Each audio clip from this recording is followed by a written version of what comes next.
अमन में कन्वर्ट करने के लिए? फवाद साहब। जी बहुत बहुत शुक्रिया जफीर साहब। देखिए चैलेंज तो जी शुक्रिया जफीर साहब। चैलेंज तो बहुत ही बड़ा है और अल्लाह ताला ने हमें ये ताकत और ये हमें हौसला दिया है पाकिस्तान को कि पाकिस्तान इस वक्त दुनिया को तीसरी जंग तक़सीम से बचाने के लिए कलीदी किरदार अदा कर रहे हैं। और ये वो जंग होगी कि जिसको देखकर खुदा न खास्ता अगर छिड़ गई तो दूसरी जंग अजीम जो एक बच्चों का खेल लगेगी, क्योंकि उस वक्त सिर्फ एक न्यूक्लियर पावर थी और अभी न्यूक्लियर पावर्स की तादाद तकरीबन 7 से 8 है। तो यकीनन एक बहुत ही मुश्किल मरहला है। मैं समझता हूं कि जिस तरह पाकिस्तान ने न्यूट्रलिटी का मुजाहरा किया है, इसकी मिसाल भी दुनिया में नहीं मिलती, क्योंकि इतना वक्त गुजर जाने के बावजूद पाकिस्तान पर तमाम फरीकैन का जो एतमाद है और वो इस वक्त तक बहाल है, ये पाकिस्तान की एक फतह ही है कि पाकिस्तान ने सबसे पहले जो वॉर मोमेंटम था उसको तोड़ा और उसके बाद दोनों फरीकों को मुज़ाकरात की टेबल पे लेकर आना ही दुनिया के लिए एक अमन का पैगाम था। लेकिन देखिए इस वक्त जो दुनिया के हालात हैं, जिस तरह आपने बड़ा वजह फरमाया कि माशी तौर पे ख़ास तौर पे जो तेल की रसाई है मुख्तलिफ ममालिक को थ्रू स्ट्रेट ऑफ हॉर्मुज़, वो बहुत ज़्यादा जो है मुश्किल का शिकार है, जिसकी वजह से जो एनर्जी क्राइसिस है दुनिया में वो दिन ब दिन बढ़ता चला जा रहा है जी। और एनर्जी क्राइसिस की उनकी इकोनॉमी जो है उस पर असरअंदाज हो रहा है। और अगर ज़्यादा देर ये क्राइसिस चलेगा तो शायद ये जो इकोनॉमी पे दबाव है शदीद दुनिया का, वो शायद आने वाले सालों तक जो है उसको भी बैक ट्रैक करने में मुश्किल पेश हो जाए। लेकिन अल्हम्दुलिल्लाह देयर इज सिल्वर लाइनिंग। बिल्कुल ठीक कह रहे हैं आप। जिस तरह बहुत ही तमुल के साथ जी फवाद सिद्दीकी साहब, थोड़ी सी ऑडियो का इशू आ रहा है, मैं वापस आपकी तरफ आऊँगा।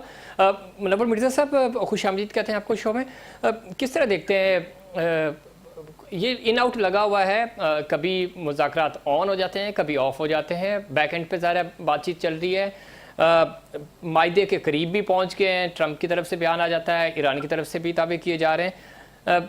इनसाइट्स क्या हैं और कितने होपफुल हैं आप कि आने वाले अगले कुछ दिनों में हमें कोई अच्छी खुशखबरी मिले, एटलीस्ट किसी भी लेवल पे कोई ड्राफ्ट शेयर हो जाए? मुझे मेरा जहाँ तक अंदाजा है और मैंने जो कुछ देखा है, जो कुछ पढ़ा है और जो कुछ तस्वीरें देखी हैं मैंने, और जो कुछ बयान खास तौर से आए हैं जो रिस्पॉन्सिबल ऑफिशियल्स हैं right from the side of Iran और अमेरिका, तो मुझे लगता है कि ये जो है अभी तो किसी किस्म के कोई मुआवजे की तरफ कोई भी नहीं बढ़ रहा है। दोनों फरीक जो है वो इस बात पर मुतमईन नजर आते हैं कि ये जो एक फ्रेजाइल किस्म का सीज़फायर है इसे कंटिन्यू किया जाए, इसलिए कि दोनों एक्सट्रीम पोजीशन ले चुके हैं। वो उससे जो अमेरिका है यानी डोनाल्ड ट्रंप जो है वो न्यूक्लियर मामले के ऊपर एक्सट्रीम पोजीशन ले चुके हैं, और ईरान जो है वो कहता है कि किसी सूरत के अंदर भी जब तक के आप ब्लॉकेज नहीं खत्म करेंगे उससे पहले हम न्यूक्लियर बात नहीं करेंगे।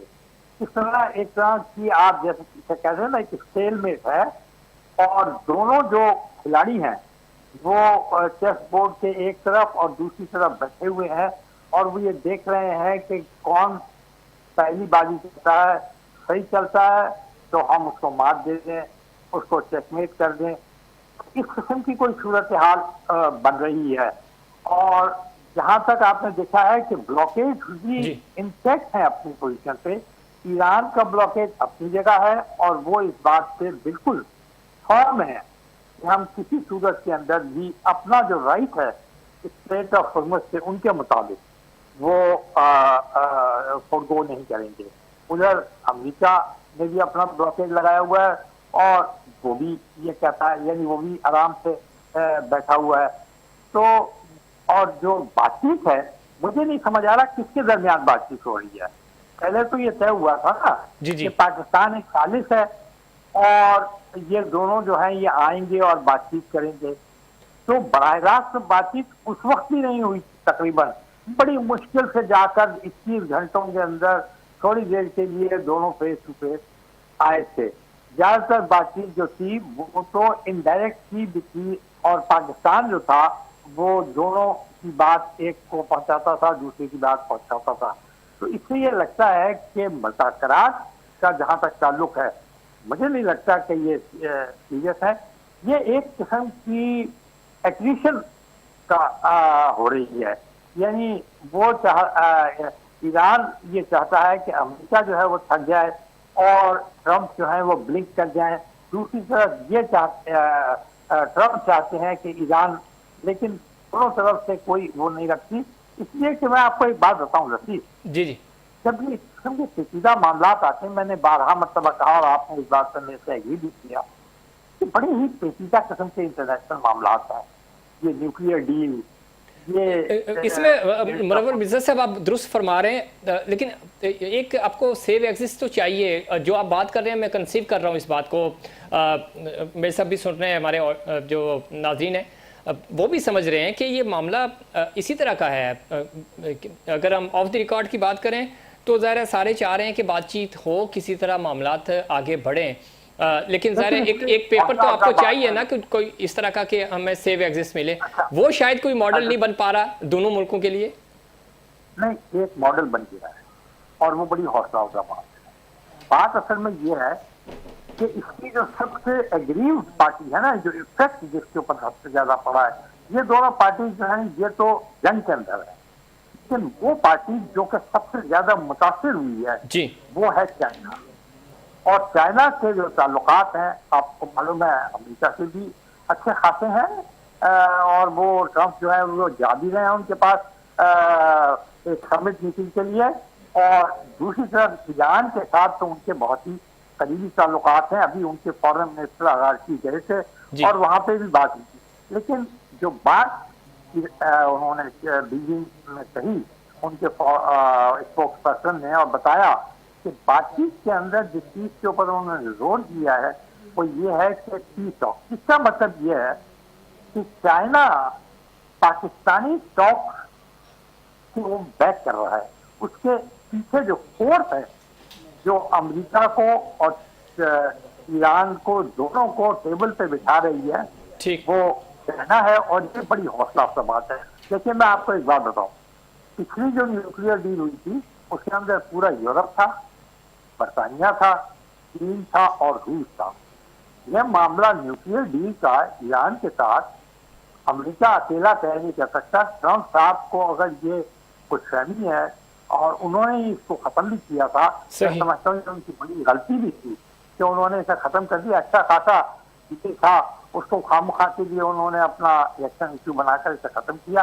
अब उनको भी शायद एहसास हो रहा हो कि ये जो स्टेप उन्होंने उठाया ये टू मच था। अब वापस उसी जगह आना चाहते हैं वो। अजीब बात ये है, यानी वही चाहते हैं कि अफजूदगी खत्म कर दी जाए, वही चाहते हैं कि वो किसी थर्ड पार्टी को जो यूरेनियम है वो पास ऑन कर दिया जाए। तो ये सारी बात, स्टेट ऑफ हॉर्मस में का उस जमाने में कोई मामला ही नहीं था। जो हसन रूहानी साहब थे और जावेद जरीफ साहब थे, उन्होंने बड़ी ही, मैं दाद असल में उनको देता हूँ।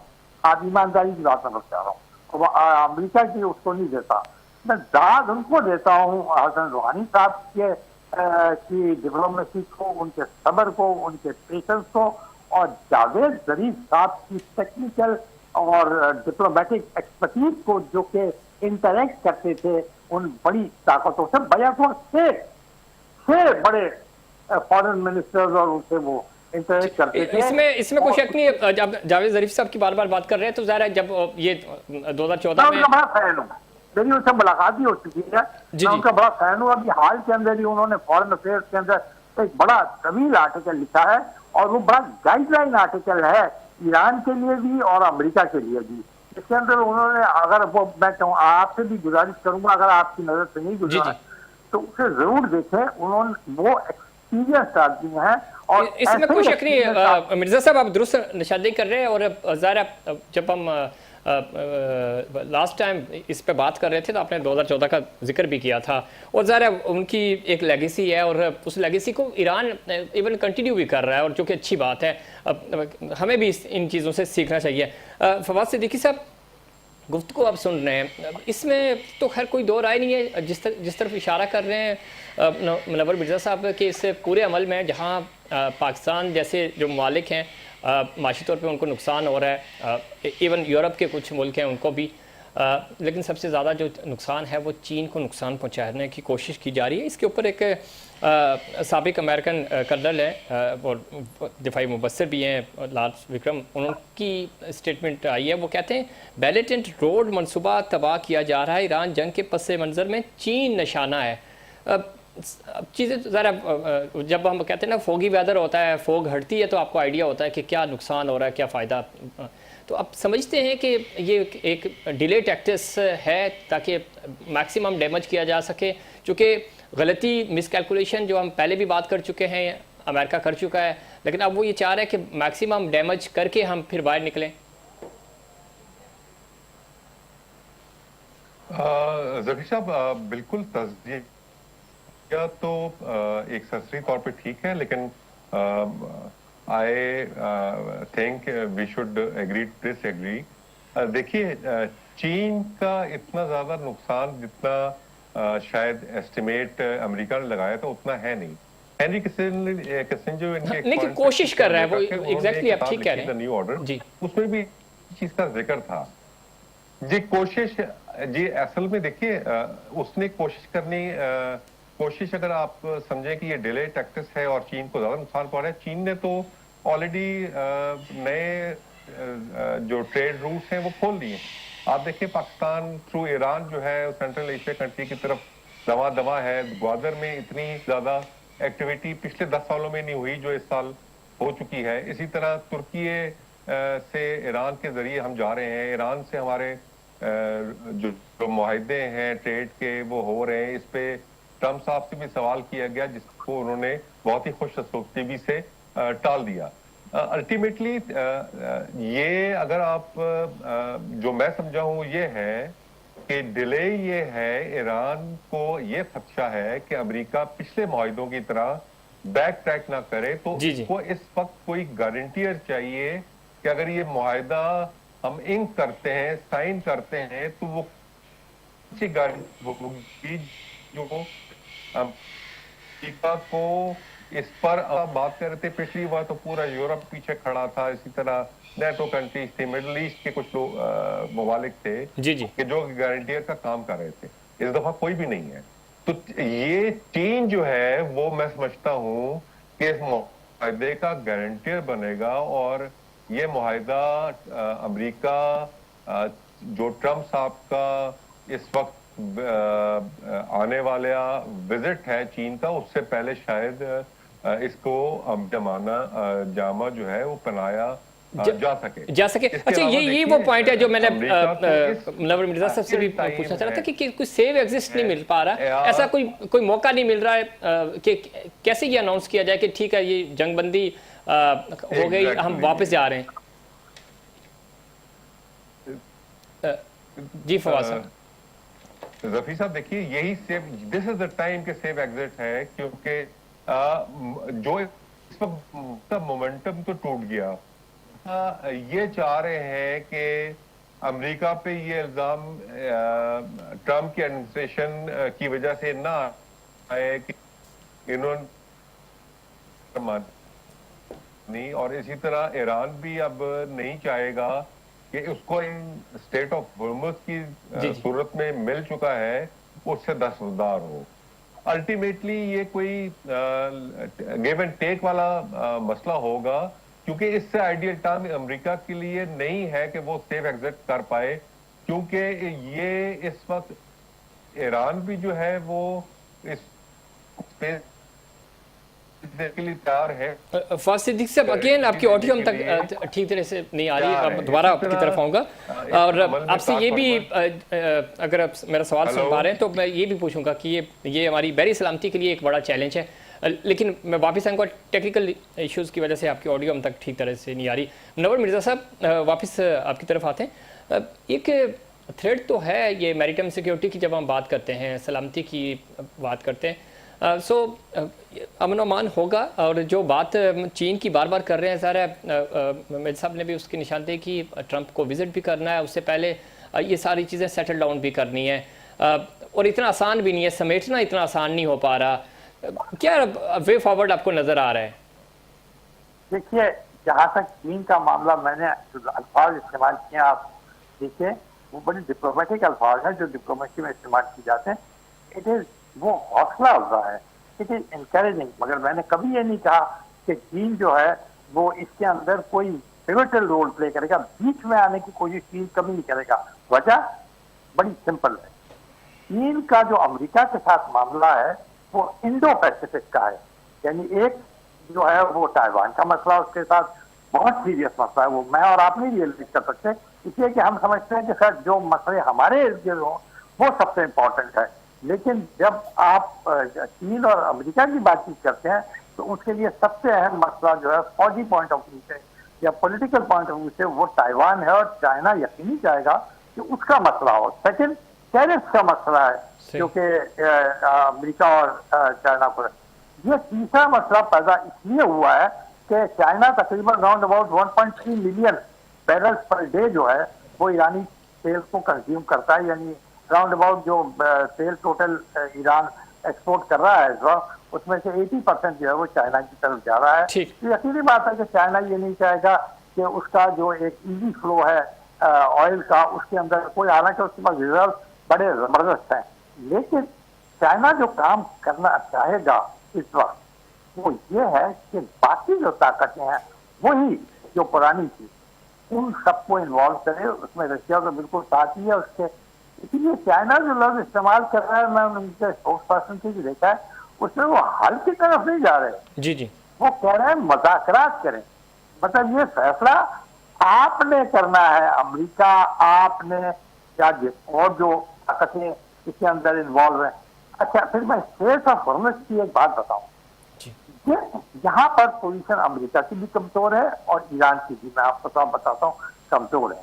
देखिए जितनी स्टेट्स है, स्टेट ऑफ मलाका है, स्टेट ऑफ हॉर्मस है, स्टेट केनाल है, गल्फ ऑफ एडन है, अब बाबुल मंदब है, ये तमाम इंटरनेशनल मैरीटाइम उसके तहत आती हैं, लॉ के तहत।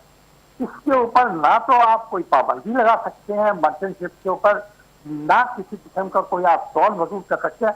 भले से आपका जो मलाका पोर्ट है वो तो दुनिया का सबसे इम्पोर्टेंट वाटरवे है, क्या मलेशिया या उस तरफ सुमात्रा इंडोनेशिया के पास है, वो ये लगा सकते हैं, कोई क्वेश्चन नहीं होता। नहीं, वो बात ठीक है आपकी मिर्जा साहब, लेकिन चूंकि जो ईरान बात कर रहा है या उनका जो मौकफ है वो कहते थे जंग और मोहब्बत में सब जायज होता है, तो जब वो जंग मसलत की गई तो फिर वो क्लेम कर रहा है, पहले तो नहीं कर रहा था। मैं बिल्कुल मना नहीं कर रहा। ईरान ने जिस तरह वो कहते हैं अब हमारी बका का मामला है और बका के लिए हम किसी हद तक भी जाने के लिए तैयार है, कोई भी मुल्क यही कहेगा कि हम अपनी बका के लिए जब जान पे ही मान आई है तो फिर वो तो जाएगा उस हद तक। लेकिन जब आप मज़ाकरात की टेबल पर जाएंगे ना जी जी, तो फिर आपके लिए ये पॉसिबल नहीं। देखिए पिछली बार भी ईरान के लिए ये पॉसिबल नहीं हुआ था, अमेरिका के लिए भी पॉसिबल नहीं। गिव एंड टेक के अंदर हुर्मस कहीं नहीं आता जी। गिव एंड टेक में जो चीज आई थी वो इसलिए कि देखा ना, कोई ईरान अकेला थोड़ी है उस जग के ऊपर, तो वो जो इतनी लंबी चौड़ी अरब कंट्रीज है, इराक है और दूसरी कंट्रीज है, वो सारे वो अपना राइट फॉलो कर देंगे, वो भी तो सब उस पानी के इर्द है। भले से उनका जो कमांडिंग पोर्ट है वो उनके पास नहीं है, लेकिन वो सब मौजूद है, वो कैसे किस तरह फॉलो करेंगे, तो हर उसका मसला बन जाएगा मुल्क का। और फिर सारी वो मुस्लिम कंट्रीज हैं। ईरान की अभी गुज़िश्ता साल ही तो चीन ने इस्पाती ताल्लुकात कायम कराए हैं सऊदी अरेबिया से। ईरान किसी सूरत में भी नहीं चाहेगा कि वो मुस्लिम कंट्रीज से ताल्लुकात खराब करे या सऊदी अरेबिया से अपने इस्पाती। अभी तक आप देखें किसी किस्म की कोई हलचल नहीं हुई है, हालांकि अरब कंट्रीज ये वो करते रहे, ब्लेम करते रहे हैं ईरान को कि उसने ड्रोन और मिसाइल का इस्तेमाल किया, चाहे वो अमेरिकन अड्डों के खिलाफ किया, लेकिन ये तो वो कंटेस्ट नहीं करेगा कभी भी कि आपको ये राइट नहीं है कि आप अपना जहाज यहाँ से गुजारें, अपना तेल यहाँ से गुजारें। ये तो फिर एक वर्ल्ड वॉर टाइप की चीज में सब, इवन यूरोपियन इकोनॉमिक कम्युनिटी की आप तारीख करारदाद देखते हैं, वो ये कह रहे हैं कि स्टेट ऑफ हॉर्मस को आप परे करें, इसे तो आपको खोलना ही पड़ेगा। अगली बात जो करनी है आपने वो ये है वॉर को खत्म करना, फायर को कंटिन्यू करना, रिजीम चेंज के मसाइल है इनको फोरगो करना। और मैं नहीं समझता कि अमेरिका जो है अब इस पोजीशन में है कि किसी किस्म के रिजीम चेंज करे, क्योंकि रिजीम चेंज करने का मामला जो है वो लोगों के पास होता है, ईरानी लोगों के पास है। 19 करोड़ लोग फैसला करेंगे कि उन्हें किस किस्म की रिजीम चाहिए या नहीं चाहिए, अमेरिका नहीं कर सकता। जैसे कि ईरान ये नहीं कर सकता कि अमेरिका के अंदर कोई रिजीम चेंज करे। तो ये सब अपने इंटरनल मामला है। और फिर एक और बात का भी आप ख्याल रखें, देखिए डोनाल्ड ट्रंप साहब के बहुत सारे बयान सुबह एक देते हैं, दोपहर को एक देते हैं, शाम को एक देते हैं, रात को सोने से पहले एक देते हैं। वो ट्रस्ट इश्यू तो जो अभी पहले भी बात हो रही थी, मेरे साहब भी कह रहे थे, तो ये अलमिया तो है। मतलब मैं आऊँगा वापस से, हम जरा फवाद सिद्दीकी साहब का इसी पे मैं पॉइंट ऑफ व्यू ले लूँ तो फिर हम कंक्लूजन की तरफ भी आएंगे। फवाद साहब किस तरह देखते हैं, चूँकि नेवल चीफ ने आज कमांड एंड स्टाफ कॉन्फ्रेंस से खिताब करते हुए कहा कि रवायती और गैर रवायती चैलेंजेस अपनी जगह, जदीद टेक्नोलॉजी और जदीद हथियारों का हसूल भी हमारा टारगेट होना चाहिए, चूँकि ये वक्त का तकाजा है। साथ ही साथ उन्होंने कहा कि बहरी सलामती के लिए चैलेंज है ये जंग, और जो कि है भी, चूँकि अब ये तो है ही पानी की जंग सबसे बड़ी इस वक्त। किस तरह देखते हैं इस स्टेटमेंट को?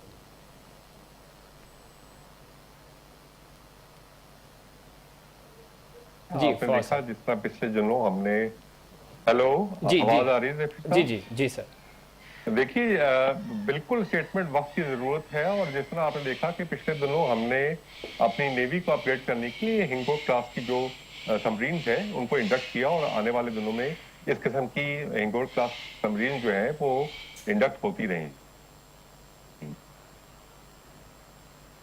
जी जी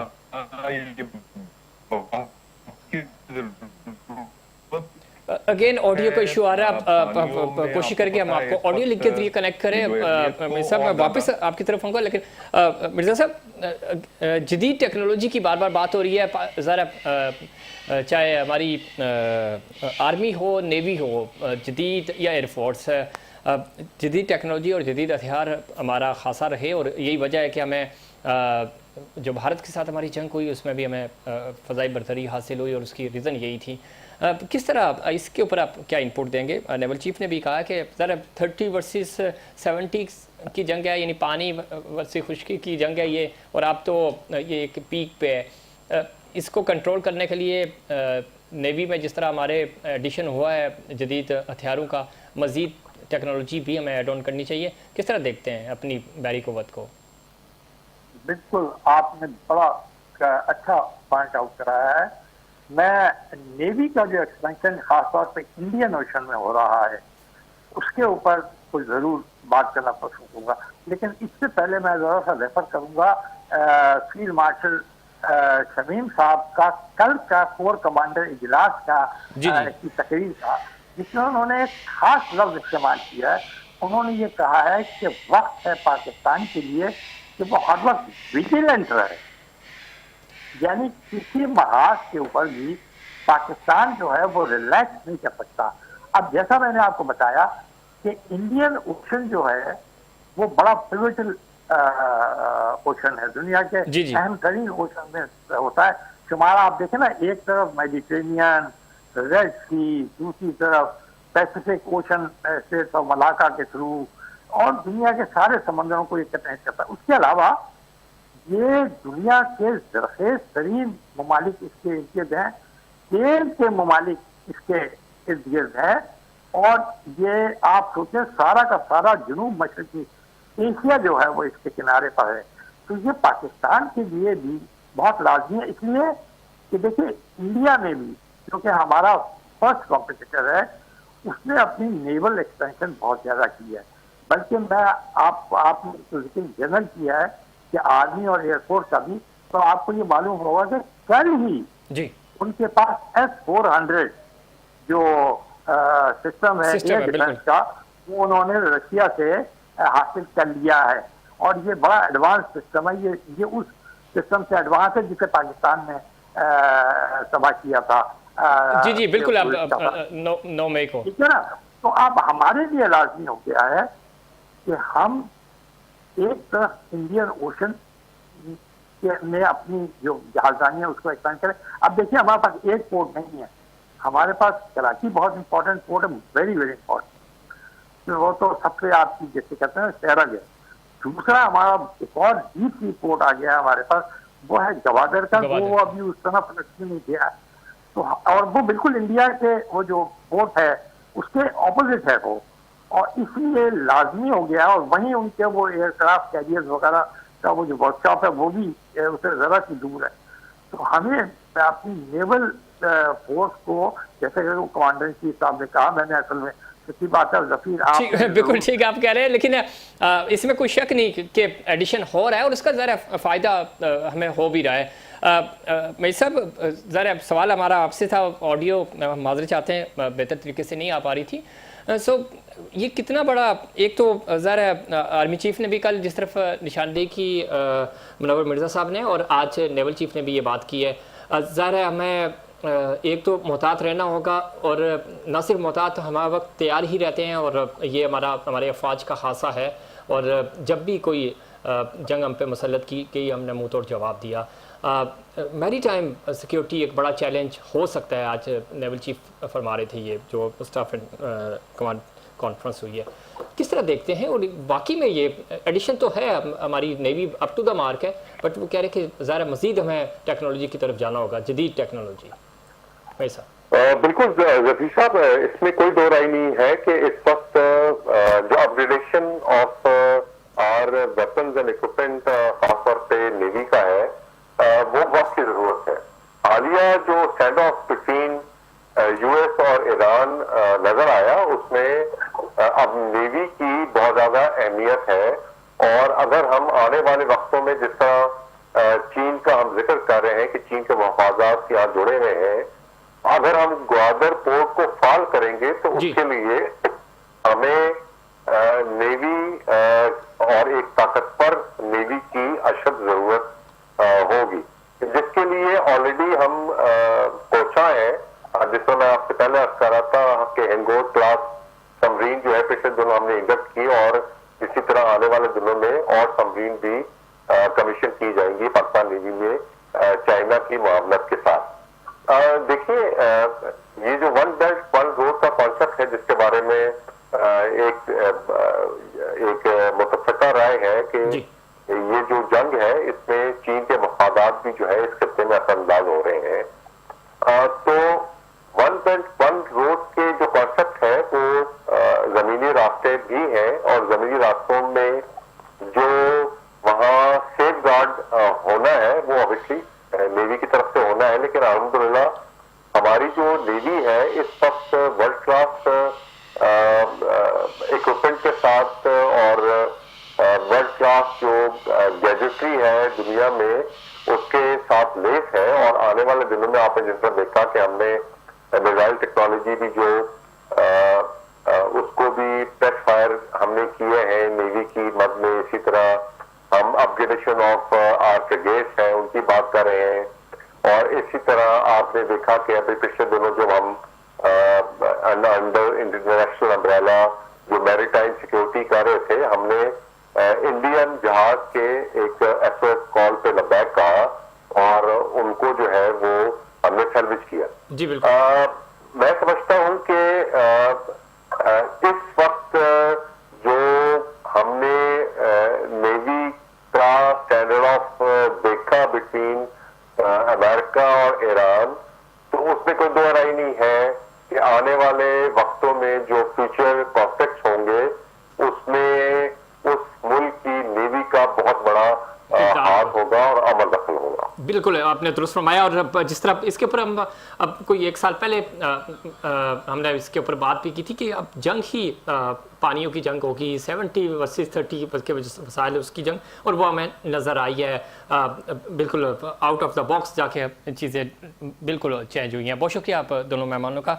नाज़रीन, वक्त हुआ कमर्शियल ब्रेक का, ब्रेक से वापस आएंगे तो इस जंग के कौमी मैशियत के ऊपर और इंटरनेशनल इकॉनमी के ऊपर क्या असरात पड़े उस पर बात करेंगे, लेकिन उससे पहले कमर्शियल ब्रेक।